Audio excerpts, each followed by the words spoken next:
Hey guys, ETcuber, and today we're going to be doing a review of the Maru CX3.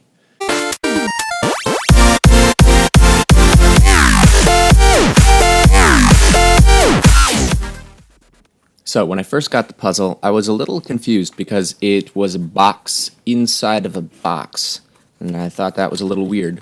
But inside of it, it came with obviously the cube in the cube box, an extra set of softer springs, a Maru cube stand, and I think that this package was supposed to come with Maru lube, but it didn't come with any. My first impressions, the puzzle felt very cheap because it was just way too light. The plastic felt a little off, and it had these rough edges around the entire cube where there was just that tiny bit of flash that kind of hurt your hands while you were turning it. So I actually had to sand that down with a nail file. But after that, it was really nice. And I was really surprised by the turning. It didn't feel like any cube I've felt recently at all. When we take a look at the stickers, they're a little odd, but pleasant to look at. It has a stock red, a grass green, which I actually really like, an orange that's just a titch brighter than stock, a slightly lighter blue, a stock white, and a bright yellow.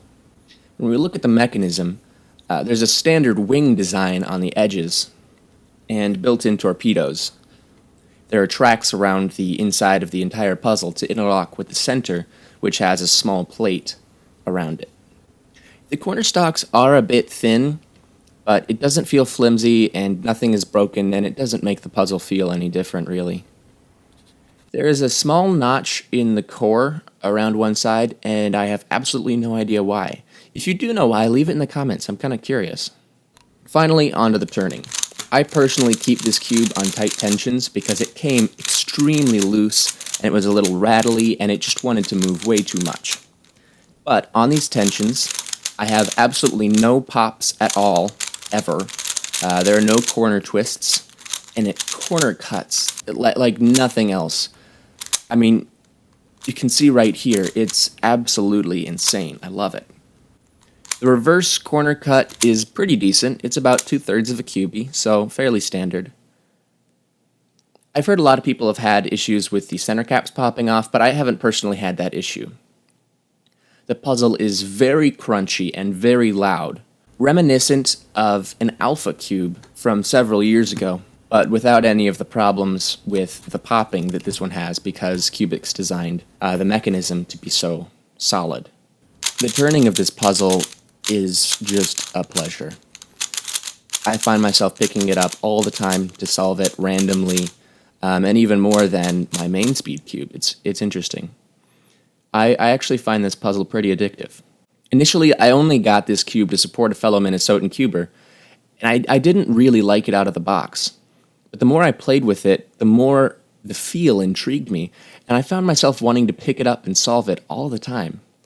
Would I recommend this puzzle? Yes. Obviously, not everyone is going to like this feel.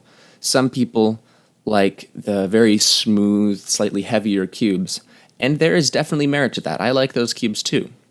But for anyone who likes a lighter puzzle or a crunchy puzzle, then you should definitely check this one out.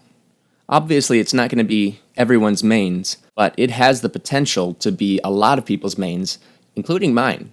I would encourage you to go out and get this. I personally got this from the cubicle.us. Love that store. But you can find it pretty much anywhere. Well, guys, thanks for watching. If you like this video, hit that like button down there. It actually really does help. And leave a comment because I'd love to hear from you guys. It's been a while. If you like this video and other videos like it, then hit the subscribe button so you'll be notified when I make a new one. All right. Thanks for watching, guys. Have a good day.